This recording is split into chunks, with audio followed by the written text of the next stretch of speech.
So one thing that's crazy, guys, I just want to talk to you about something real quick.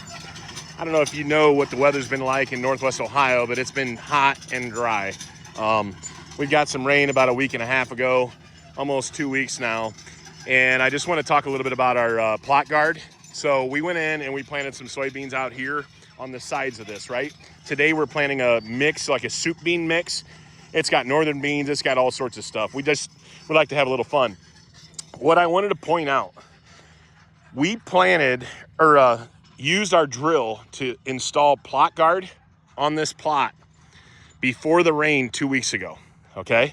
Now we haven't had any rain and we had rototilled it in, but check that out. We've got moisture coming up from the greenscape going over it. If you dig down, look at how moist that soil is. That's 2 inches under the surface. Now this is 2 weeks after rain.